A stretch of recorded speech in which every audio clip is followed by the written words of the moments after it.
At dinner, my daughter said, "You're just another mouth to feed. I can't stand spending money on your meds anymore." No one defended me.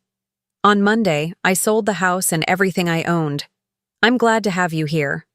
Follow my story until the end and comment the city you're watching from, so I can see how far my story has reached. I never thought my own daughter would see me as nothing more than a financial burden. Yet there I was, sitting at the dinner table in Isla's home, when those words cut through me like a knife. "You're just another mouth to feed, Mom. I can't stand spending more money on your medications." The dining room fell silent. My son-in-law Trevor stared down at his plate, suddenly very interested in his mashed potatoes. My teenage grandson Kyle kept his eyes fixed on his phone. No one spoke up.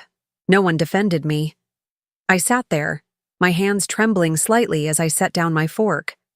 At 67, I never expected to be living with my daughter. After my mild stroke 2 years ago, Isla had insisted I move in with them.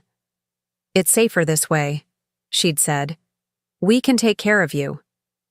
What she meant, I now realized, was that she could control me. "Isla," I finally managed, my voice barely above a whisper. "I contribute to this household. My Social Security barely covers your medications," she interrupted, waving her hand dismissively. "Do you have any idea how expensive they are? And the special foods your doctor recommended? We're drowning here, Mom." Trevor cleared his throat. "Maybe we should discuss this later," he suggested weakly, glancing nervously between his wife and me. "No, we should discuss it now," Isla insisted, her voice rising. "Kyle needs braces. The roof needs repairs. We're putting off so many things because we're spending money on Mom's care." I looked at my grandson, hoping to find some compassion in his young face, but he simply excused himself and left the table. The betrayal stung worse than any physical pain I'd experienced. "I never asked to be a burden," I said softly. "Well, you are one," Isla replied sharply, then seemed to catch herself. Her expression softened slightly. "I'm just stressed about money, Mom. You know I love having you here." But I knew the truth now. I'd seen it in her eyes, heard it in her voice. To my own daughter, I was nothing but a financial liability. That night I couldn't sleep. I lay in the small guest room that had become mine, staring at the ceiling, remembering the home I'd once owned.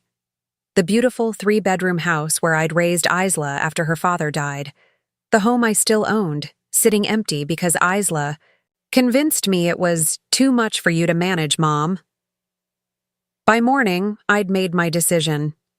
I dressed carefully, putting on my good blue dress and my pearl earrings, the ones my late husband had given me on our 20th anniversary. I did my makeup meticulously, determined to look like the capable woman I still was, not the burden my daughter saw. "You're dressed up," Isla commented when I came down for breakfast. Her tone was suspicious. "I have an appointment," I replied, calmly. "With who?" "Your doctor. I don't remember scheduling anything." There it was again. The assumption that I couldn't manage my own affairs, that she needed to schedule my life for me. "Not a doctor," I said. "A real estate agent." Isla's coffee cup froze midway to her lips. "A what?" "I'm going to sell my house," I stated, my voice stronger than it had been in months. "Your house? But Mom, we talked about this. You can't live alone anymore." "I know," I replied, picking up my purse. "But I don't need to keep an empty house either, especially when I'm such a financial burden to you." Her face flushed. "Mom, about last night. I was just stressed. I didn't mean—" "You meant every word," I interrupted gently. "And it's okay. You have your own family to worry about. I understand that now. But the house, we were thinking maybe Kyle could use it for college in a few years. It's so close to the university and—" I almost laughed. So that was the plan all along. Keep Mother tucked away in the guest room while waiting for the perfect moment to claim her house. "I've made up my mind, Isla. The appointment is at 10. As I walked out the door, I heard Isla frantically calling Trevor. I knew she would try to stop me. They had plans for my house, plans that didn't include considering what I wanted or needed. But for the first time in 2 years, I felt a sense of control returning. The weight on my chest eased slightly as I got into the taxi I'd called. At the real estate office, I sat tall in my chair as the agent, a kind woman named Patricia, laid out the current market value of my home. When I saw the number, I nearly gasped. The neighborhood had appreciated considerably since I'd moved out. My house, the one I'd kept immaculately maintained for decades, the one Isla thought would make a perfect college crash pad for Kyle, was worth far more than I'd imagined. "Are you all right, Mrs. Wilson?" Patricia asked, noticing my expression. I smiled, truly smiled, for the first time since that devastating dinner. "Yes," I replied. "I believe I am." By the time I returned to Isla's house, my phone had 17 missed calls. As I stepped through the front door, I knew the real battle was just beginning. But I also knew one thing with absolute certainty.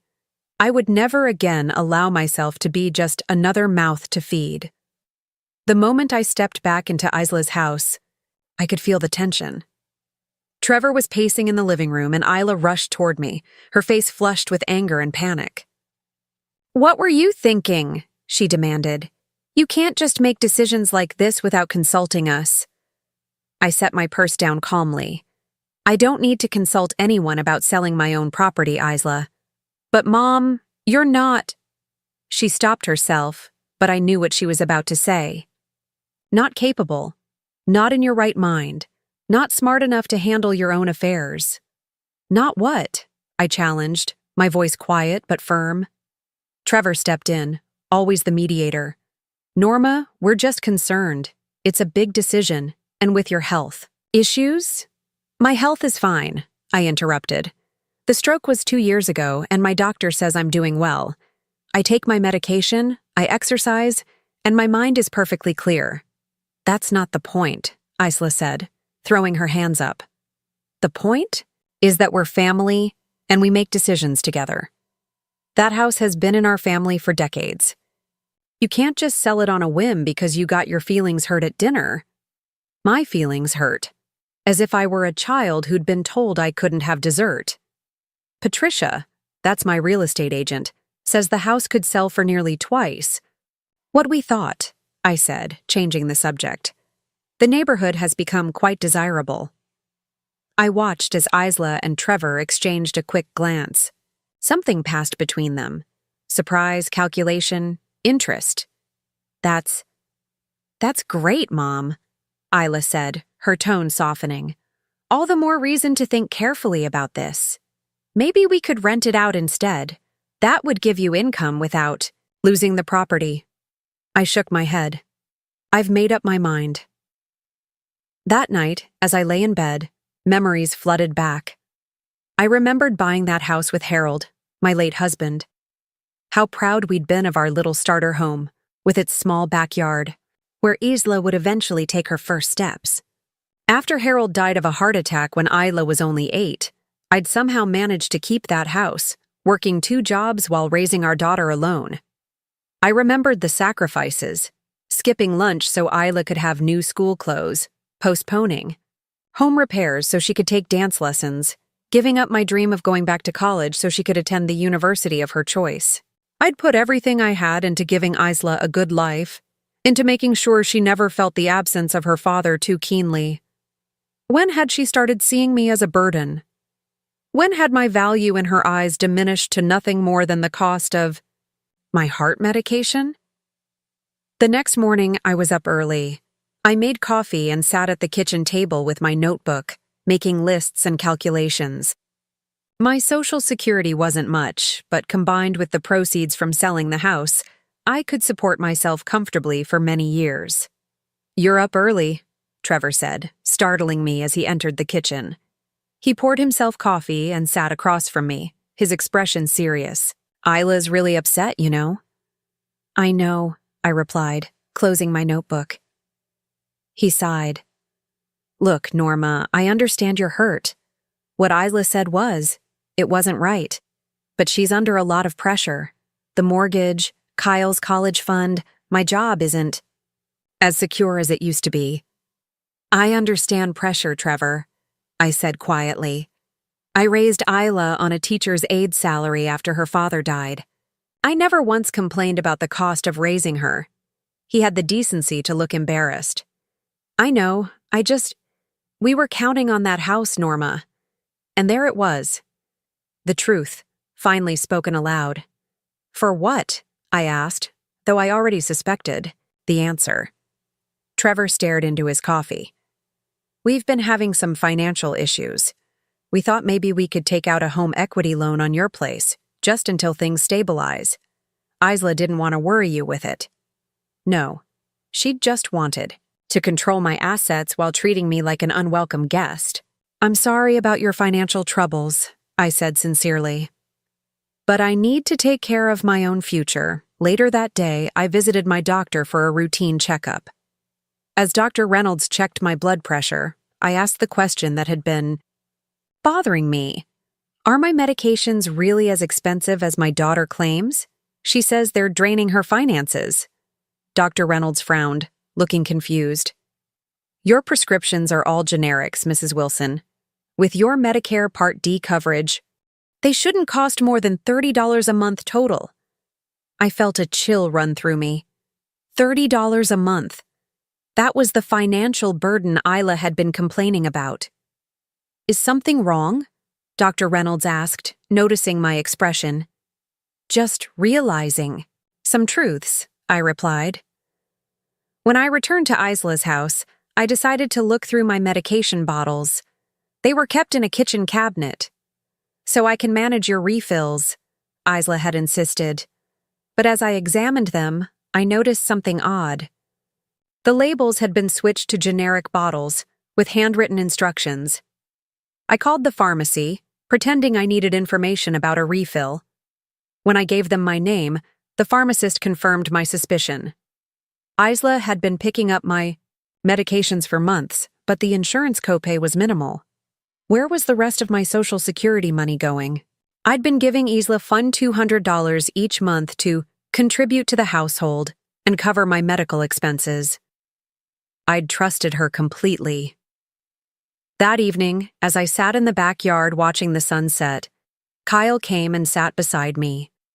My grandson was 16, caught in that awkward phase between boy and man, usually too busy with his phone to talk much.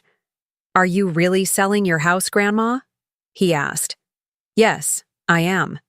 He nodded, fiddling with a loose thread on his jeans. Mom's really mad. I heard her and Dad arguing about it last night. I'm sorry about that, he shrugged. It's not your fault. Mom's always stressed about money. He hesitated, then added, even though Dad makes good money, and they just bought that new SUV last month. A new SUV? They hadn't mentioned that. Kyle. Honey, I said carefully, do you know if your parents have plans for my house? Have they talked about it before? He looked uncomfortable. Yeah, kind of. Mom said once the house was hers, they could sell it and use the money to buy a vacation cabin at the lake. She's been looking at listings for months. My heart sank. So, that was the plan all along. Wait for me to die, or become incompetent enough to control, and then sell my home for a vacation property. As Kyle went back inside, I realized I'd been right to trust my instincts. This wasn't just about finding my independence again. It was about protecting myself from the people who should have been protecting me.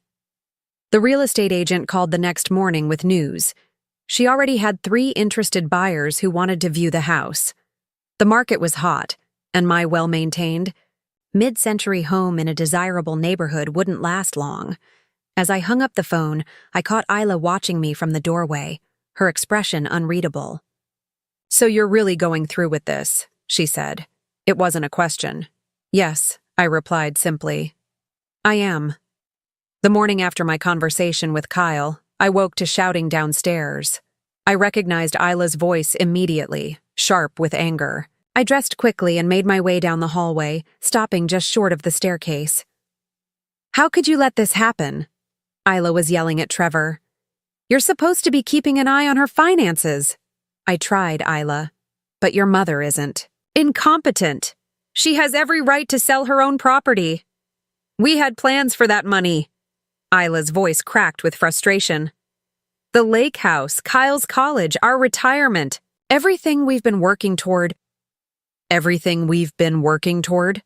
Trevor interrupted. "That's your mother's house, Isla, not ours. We never should have counted on it." Their voices lowered, and I couldn't make out the rest of the conversation. I stood frozen in the hallway, a strange numbness spreading through me. They had been planning my financial future without me, counting on my assets as if they were already theirs. I returned to my room and sat on the edge of the bed, trying to process what I'd just heard. My own daughter had been waiting to claim my home, my biggest asset, the one thing I had that could secure my independence, while treating me like an unwelcome guest in her house. Later that morning, as I sipped tea in the kitchen, Isla approached me with a forced smile. Her eyes were puffy, as if she'd been crying. "Mom, I think we need to talk about this house situation." I set down my cup. "What about it?" "I've been doing some research," she said, sitting across from me.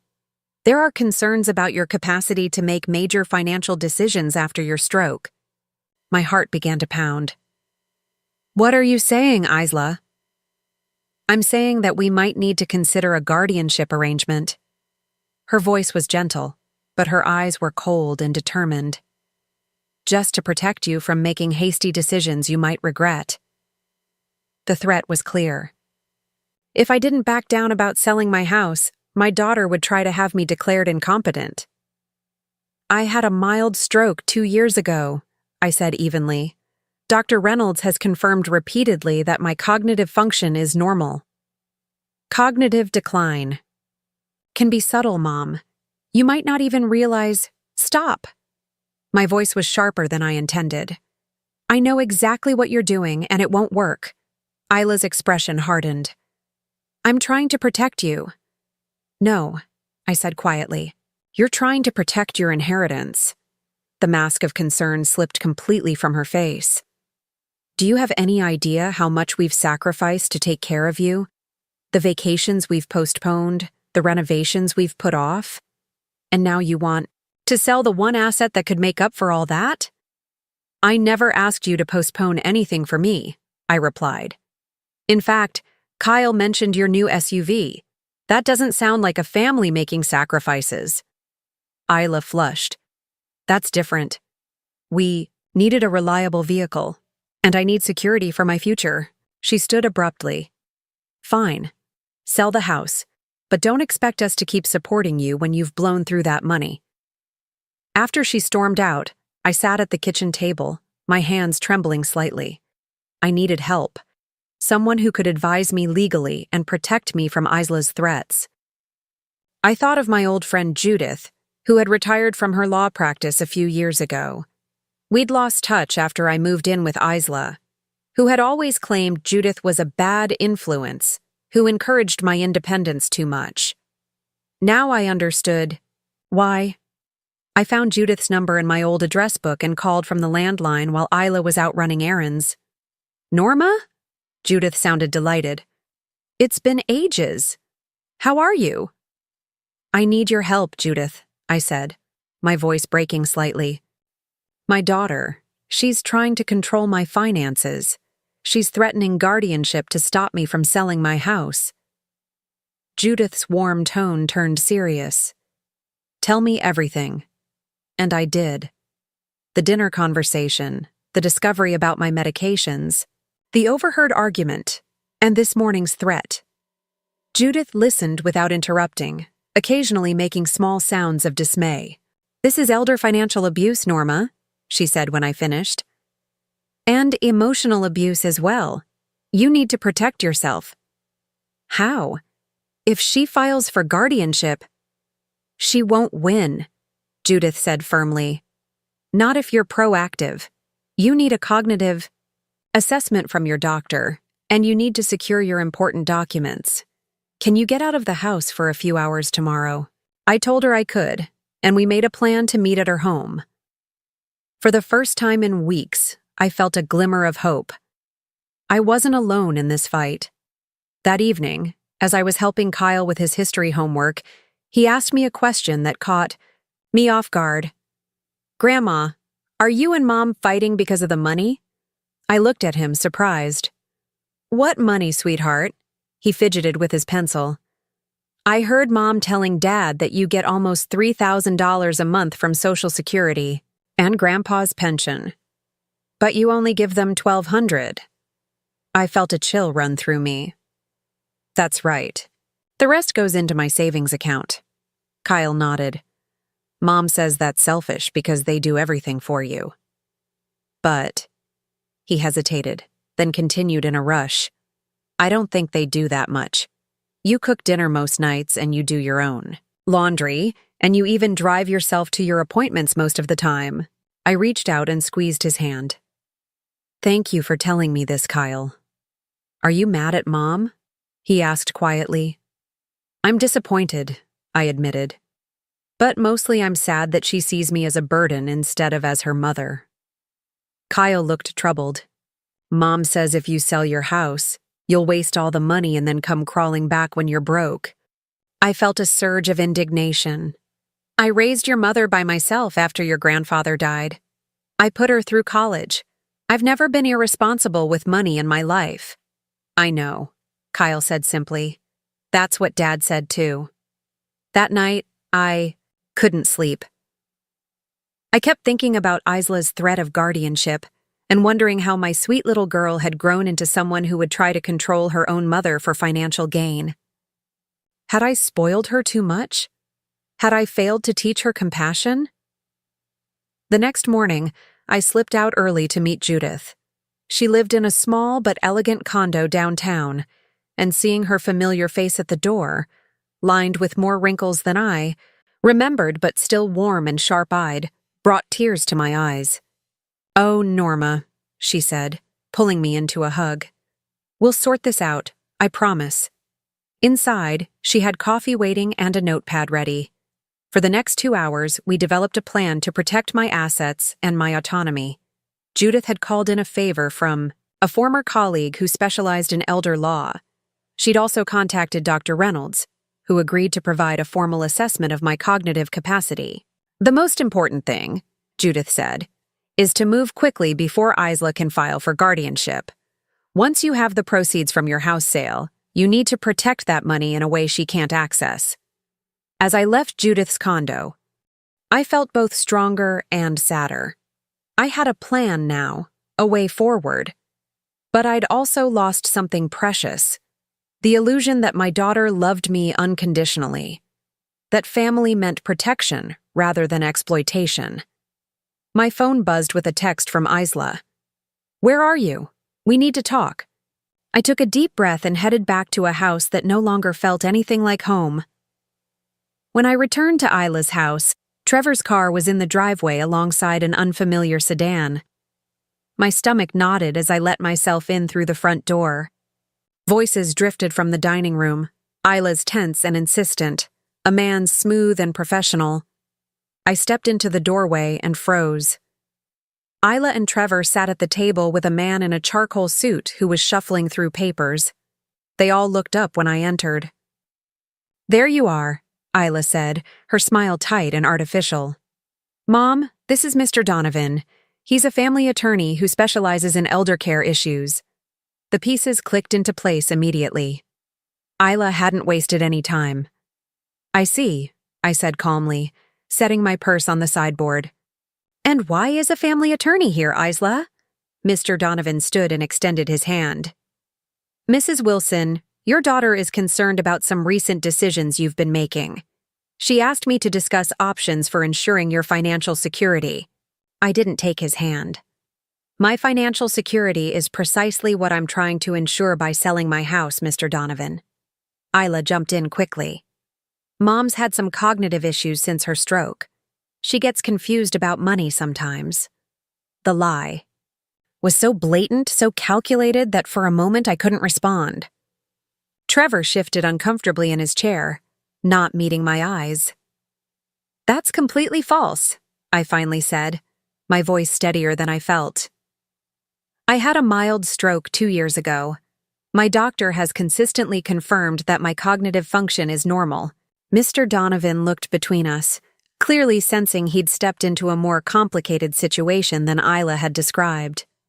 "Perhaps we should reschedule when things are calmer," he suggested, gathering his papers. "There's no need to reschedule," I said.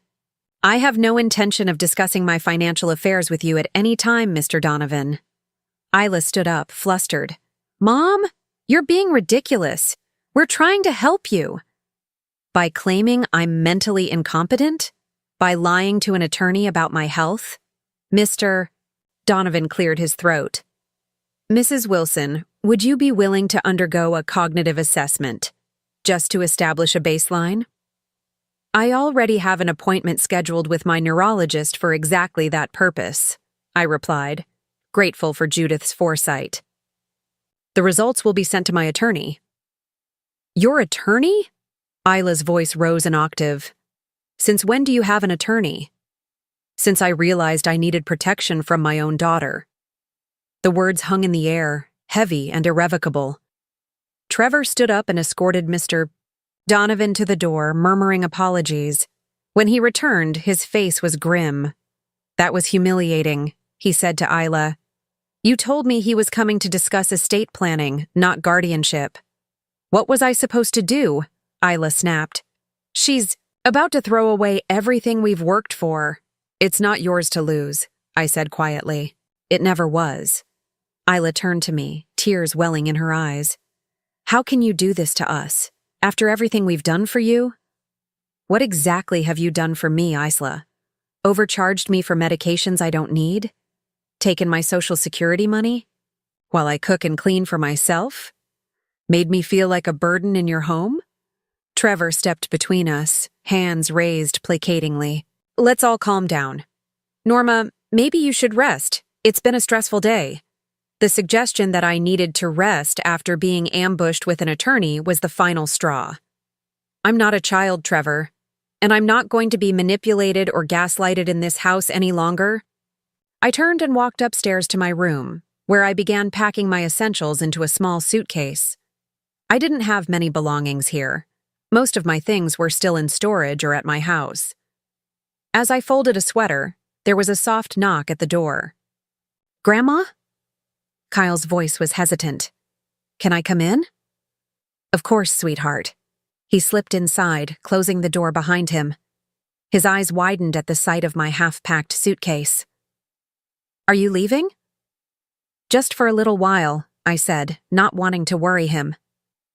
"I'm going to stay with my friend Judith until things settle down." Kyle sat on the edge of the bed, his lanky frame hunched with worry. I heard everything, about the lawyer and stuff. He looked up at me, his young face troubled. "Mom's wrong, isn't she, about you being confused?" "Yes, she is," I confirmed gently. He nodded, as if he'd already known the answer. "I heard them talking last night. About the lake house they want to buy with your money. Mom said they deserved it after putting up with you for 2 years. Though his words hurt, I wasn't surprised. "Thank you for telling me the truth, Kyle. I saved up some money from my summer job," he said suddenly, reaching into his pocket.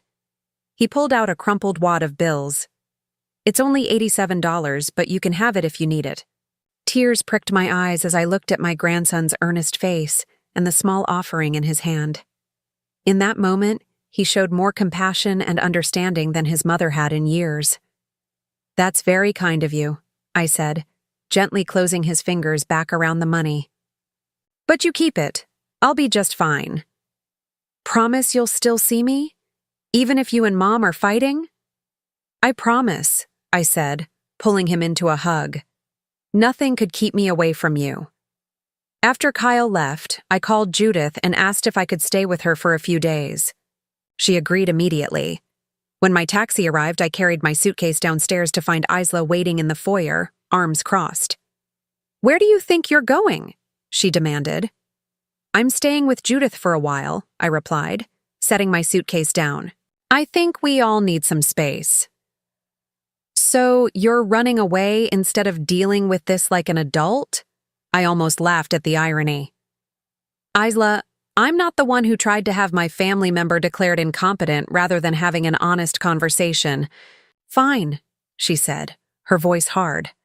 Go stay with Judith, but don't come crawling back when you realize you can't manage on your own. I raised you by myself after your father died, I reminded her quietly. I think I can manage just fine. The next few days at Judith's peaceful condo were healing. We caught up on each other's lives, and she introduced me to her tight-knit circle of friends, most of them vibrant, independent women in their 60s and 70s who had created fulfilling lives after retirement. One evening, as we shared a bottle of wine on her balcony, I confessed my deepest fear. What if Isla's right? What if I can't manage on my own anymore? Judith scoffed. Norma, in the 3 days you've been here, you've reorganized my kitchen, figured out why my Wi-Fi kept dropping, and made the best lasagna I've ever tasted. You're more capable than most people half your age. The next morning, I had my neurological assessment. Dr. Patel was thorough, testing my memory, reasoning, and cognitive function. When we finished, she smiled warmly. Mrs. Wilson, your cognitive function is excellent. There's no medical reason you cannot make your own financial and personal decisions. Relief washed over me. Would you be willing to put that in writing for my attorney? Already done, she said, handing me a sealed envelope. I've detailed my findings and my professional opinion that you are fully competent. Armed with this documentation, I met with Judith's colleague, Martin Green. After reviewing my situation, he drafted a letter to Isla and Mr. Donovan, making it clear that any guardianship attempt would be vigorously contested with substantial medical evidence of my competency. This should put an end to that particular threat, Martin said, signing the letter with a flourish. Now, let's talk about protecting your assets once your house sells. As I left his office, my phone rang. It was Patricia, my real estate agent, with exciting news. I had 3 offers on my house, all above asking price. The highest was from a young family who had fallen in love with the garden I'd tended for decades. They said your roses are what sold them on the house, Patricia told me, her voice warm with approval. They want to preserve them. Somehow, knowing that my beloved roses would be cared for by a young family made the sale feel right. I accepted their offer on the spot. When I returned to Judith's condo, there was an unexpected visitor waiting. Trevor. I came alone, he said quickly, noticing my apprehensive expression. Isla doesn't know I'm here. We sat in Judith's living room, the afternoon sun streaming through the windows. Trevor looked tired, the lines around his eyes deeper than I remembered. I owe you an apology, Norma, he began. I should have spoken up when Isla started making plans for your house. I should have stopped her from contacting that attorney. I studied my son-in-law's face, searching for sincerity. Why didn't you? He sighed heavily. Because it was easier not to, because I was hoping we could use that money too. He met my eyes directly. It was wrong. I see that now. What changed your mind? Kyle, he admitted. He confronted us after you left, asked us how we could treat his grandmother like a bank account instead of a person. Trevor's voice cracked slightly. Out of the mouths of babes, right? I felt a surge of pride for my grandson. He's a good boy. Better than we deserve, maybe. Trevor hesitated, then continued. I came to tell you that I support your decision to sell your house. And to warn you that Isla isn't taking this well. She's talking about contesting the sale somehow. She has no legal grounds, I said, glad for Martin's reassurance on this point. I know, but she's not thinking rationally right now. He stood to leave, then paused. Kyle misses you. He'd like to visit, if that's okay. I'd like that very much. After Trevor left, I sat thinking about my unexpected allies in this difficult time. Judith with her unwavering friendship, Kyle with his simple honesty, and now perhaps Trevor, finding his conscience at last. I wasn't alone in this battle, and for the first time in years, I felt truly hopeful about my future. 3 weeks after accepting the offer on my house, I stood in the empty living room where I had raised Isla, where Harold and I had shared our brief but happy marriage. Sunlight streamed through the windows, illuminating dust motes dancing in the air. The house felt different now, lighter somehow, as if relieved of the weight of memories.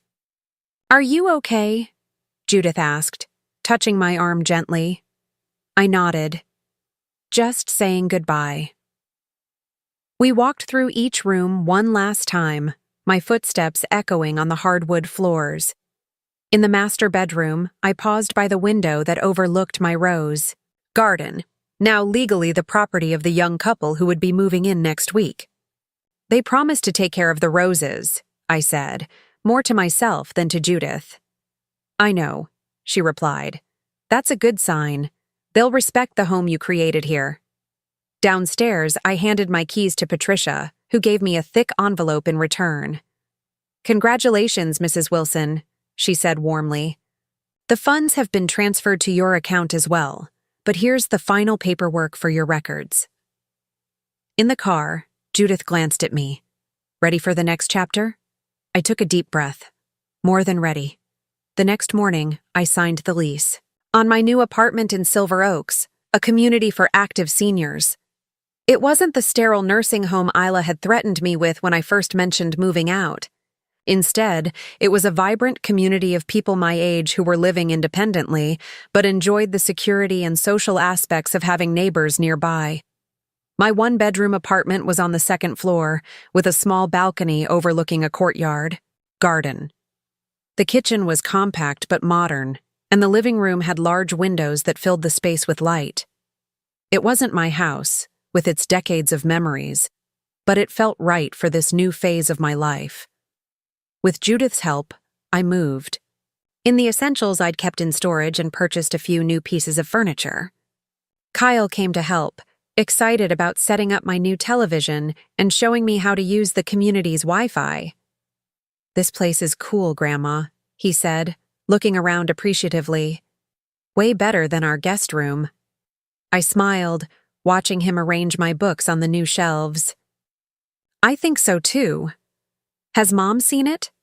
My smile faded. "No, she hasn't returned my calls." Kyle's expression turned serious. "She's really mad about the house money. I heard her telling Dad that you owe them for taking care of you. I paid your mother $1,200 every month to stay in her guest room," I reminded him gently. "And I cooked dinner most nights and did my own laundry." "I know," he said. Dad tried to tell her that too. After Kyle left, I sat on my new sofa, surrounded by half-unpacked boxes, and allowed myself a moment of sadness. Despite everything, Isla was still my daughter, the little girl I had raised alone, the young woman whose graduation I had attended. With tears of pride. How had we come to this impasse? My phone rang, startling me from my thoughts. It was an unfamiliar number. "Hello? Mrs. Wilson? This is Roger Kent from Sunnydale Retirement Village. Your daughter Isla asked us to contact you about our assisted living options." I felt a surge of indignation. Even now, Isla was trying to control me, to push me into a facility I neither needed nor wanted. "Mr. Kent," I said firmly, "I appreciate your call, but I've just moved into a new apartment at Silver Oaks. I'm not interested in assisted living." "Oh," he sounded surprised. "Your daughter indicated you were having trouble living independently." "My daughter was mistaken," I replied. "I'm perfectly capable of living on my own, as my doctor will confirm." After ending the call, I sat fuming for several minutes. Then I called Martin Green and explained the situation.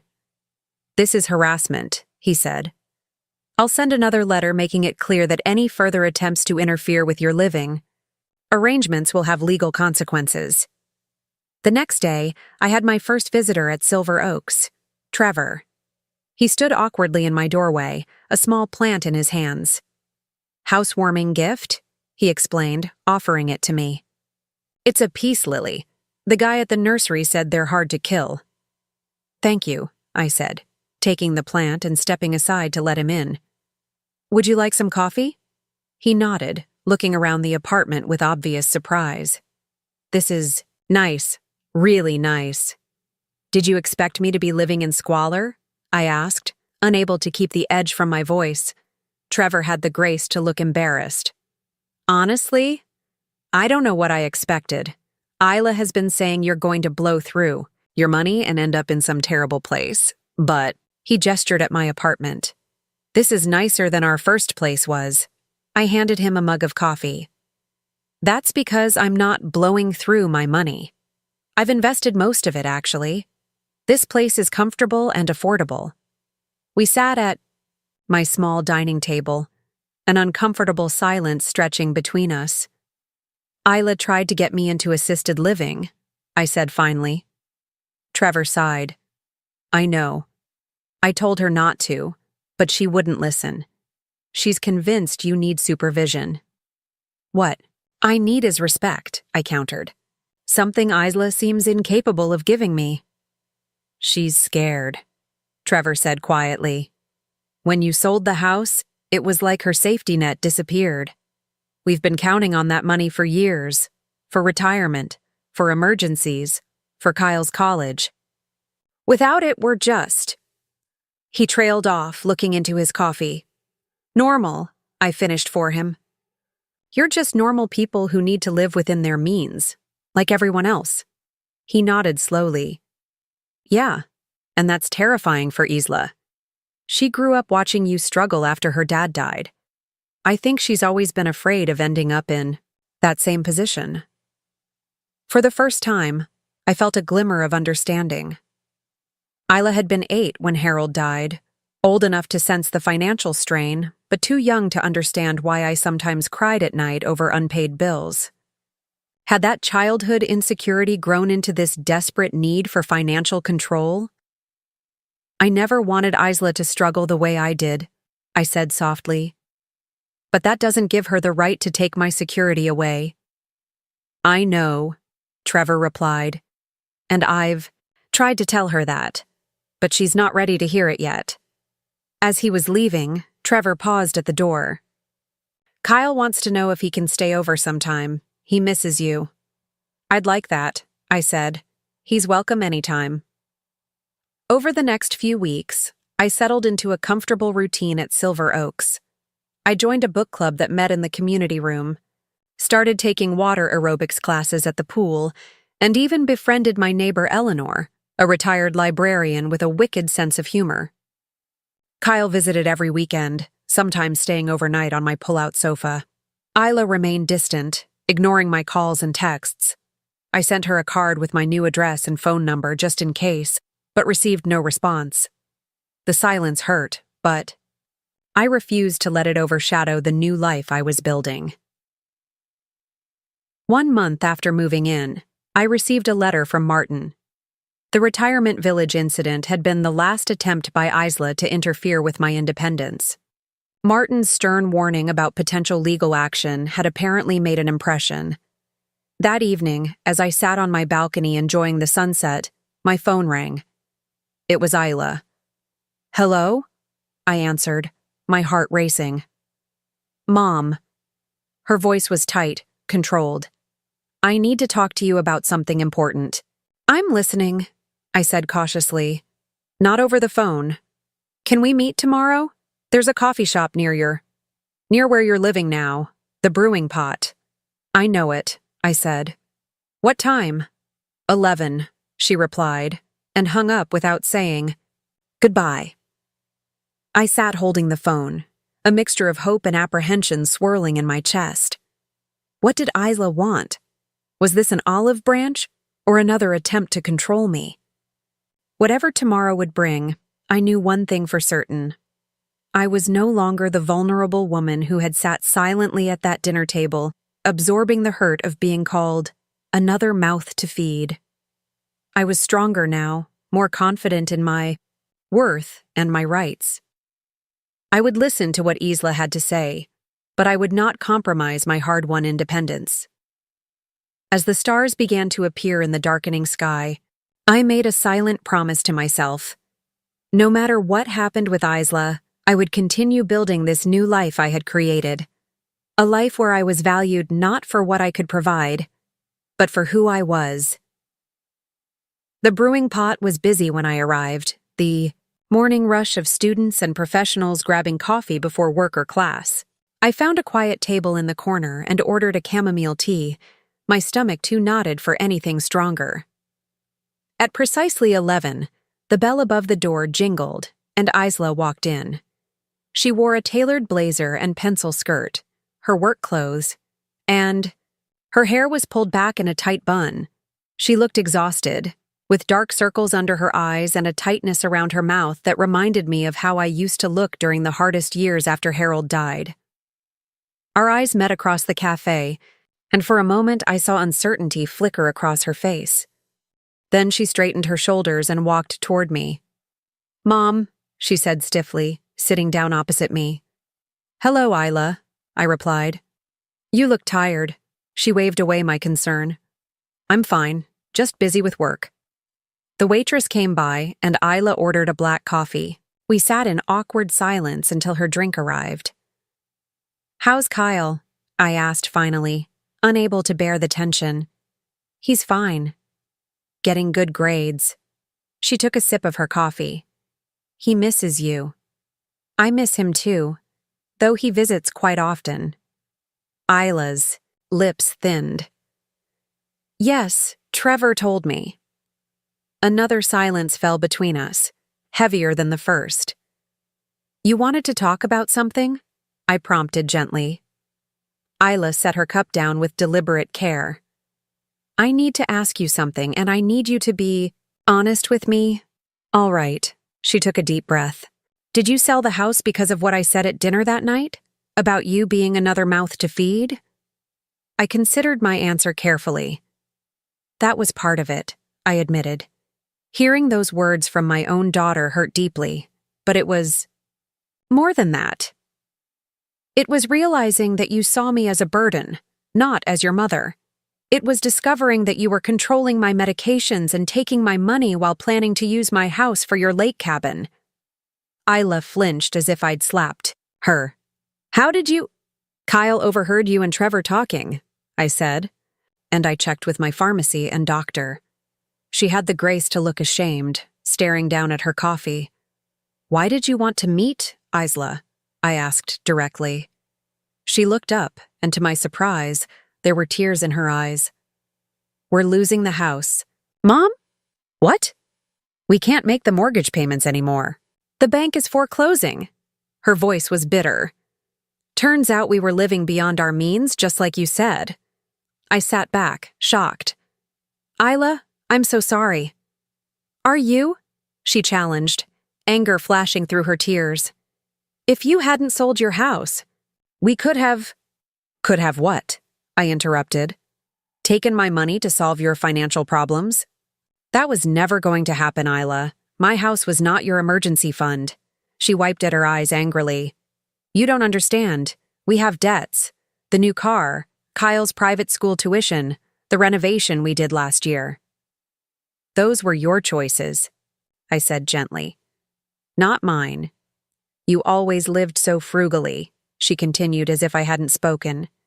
"Clipping coupons, buying secondhand clothes, never taking vacations. I swore I wouldn't live like that. I wanted more for Kyle than you gave me." Her words stung, but I recognized the fear behind them. "I lived frugally because I had to, Isla. Your father died when you were 8. I was a widow at 35 with a mortgage and a child to raise on a teaching assistant's salary." "I know that," she said defensively. "Do you?" "Because it sounds like you resent me for not giving you the lifestyle you wanted. But I gave you everything I could. A stable home, a college education, love and support." Ila's eyes welled with fresh tears. And now I'm going to lose my home. Kyle will have to change schools. Everything is falling apart. I felt a complicated mixture of sympathy and frustration. Part of me wanted to reach into my purse, write a check, and solve her problems. But I knew that would only perpetuate the unhealthy dynamic between us. "What are you asking me for, Isla?" I said finally. "Do you want me to give you money to save your house?" She didn't answer directly. "You have all that money from selling your house. You don't need it all." "I do need it," I countered. "It's my retirement fund. It's what will keep me from being dependent on anyone in my old age." "So you're just going to let us lose everything?" Her voice rose slightly, drawing glances from nearby tables. I took a deep breath. "I'm not going to give you money for a house you can't afford, but I do want to help you, in ways that actually address the real problem." Isla frowned. "What do you mean?" "You're in this situation because of poor financial decisions, not because I sold my house. Giving you money would just be a temporary bandage on a much deeper wound." She started to protest, but I held up a hand. "Let me finish. I won't buy your house for you, but I will help you find a financial advisor who can help you restructure your debts. I'll pay for Kyle's schooling directly, not through you, until he graduates. And I'll help you find a more affordable place to live." Isla stared at me, surprise replacing anger. "You'd do that? After everything? You're still my daughter," I said simply. "I want to help you become financially stable, not dependent on me." She sat back in her chair, processing my offer. "What about Trevor? Have you talked to him about this?" "No. This is the first I'm hearing about your foreclosure." Isla nodded slowly. "He's been taking extra shifts at work, trying to catch up on the payments. He didn't want me to tell you, said we needed to solve our own problems." "Trevor's right about that," I said. "But accepting help to learn better financial habits isn't the same as expecting bailouts." We talked for nearly 2 hours, working through the details of what I was willing to do and what I wasn't. By the time we left the cafe, we had the outline of a plan. It wasn't what Isla had come hoping for, but it was something she could work with. As we stood on the sidewalk preparing to part ways, Isla hesitated, then asked in a small voice, "Can I see where you're living now? Kyle says it's nice." "I'd like that," I replied, surprised and touched by the request. My apartment at Silver Oaks was just a short drive away. As we walked through the lobby, I greeted several neighbors by name. Eleanor was reading in the common area and waved cheerfully. "You've made friends," Isla observed as we rode the elevator to my floor. "Yes. It's a lovely community." Inside my apartment, Isla looked around with obvious surprise. The space was modest but warm and inviting. Framed photos decorated the walls, many of Kyle, but also old pictures of Isla as a child and one of Harold. "And me on our wedding day." "It's homey," she said finally. "Not what I expected." "What did you expect?" She shrugged. "Something institutional, I guess.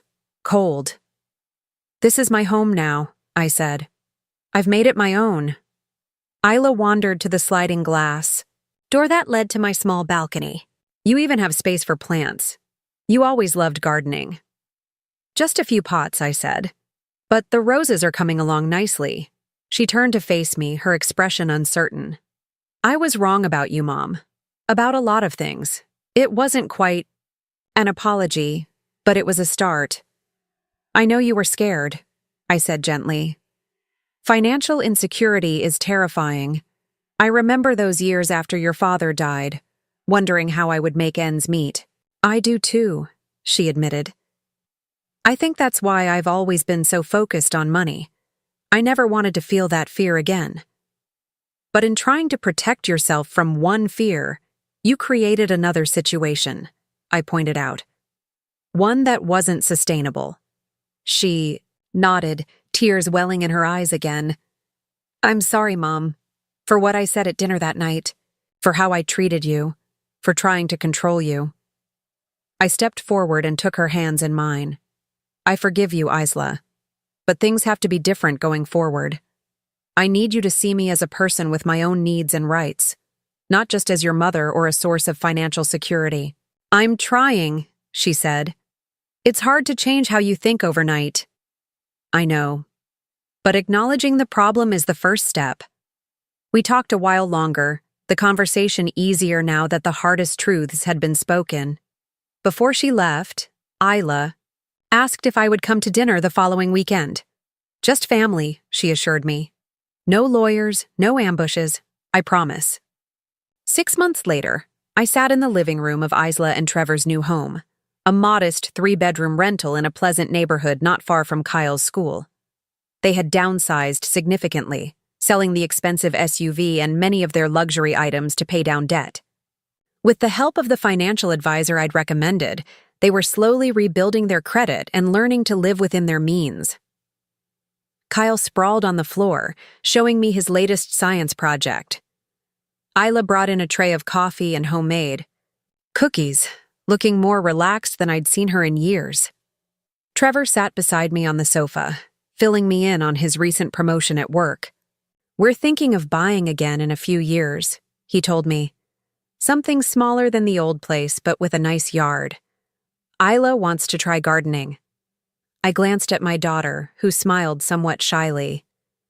Mom's been teaching me. I have tomatoes and herbs on the patio. She's actually pretty good at it, Kyle chimed in. The tomatoes are awesome. As I looked around at my family, imperfect, still healing, but together, I felt a deep sense of peace. The road hadn't been easy, and there were still difficult moments when old patterns threatened to reemerge. But we were learning, all of us, to build relationships based on respect rather than expectation. Later, as Isla walked me to my car, she paused. I'm glad you stood up for yourself, Mom. I didn't see it then, but you taught me something important. What's that? That loving someone doesn't mean owning them, and that real family supports each other's independence, not just their own needs. I squeezed her hand, too moved to speak. That night, back in my apartment at Silver Oaks, I sat on my balcony watching the stars emerge. My small pots of roses were blooming, their sweet scent filling the evening air. On my lap lay a photo album, not of the past, but of the present. Pictures of my new friends at Silver Oaks, of Kyle's weekend visits, of Isla's tentative attempts at gardening. The house of memories was gone, sold to a young family who would create their own history within its walls. But I had built something new and precious from its foundations, not just a home, but a life truly my own. And in that life, there was room for everyone I loved, including my daughter, who was finally learning to see me not as a resource to be managed, but as a woman worthy of respect. It wasn't perfect. Real healing never is. But as I closed the album and breathed in the scent of roses, I knew with certainty that it was enough. Now I'm curious about you who listened to my story. What would you do if you were in my place? Have you ever been through something similar? Comment below. And meanwhile, I'm leaving on the final screen 2 other stories that are channel favorites, and they will definitely surprise you. Thank you for watching until here.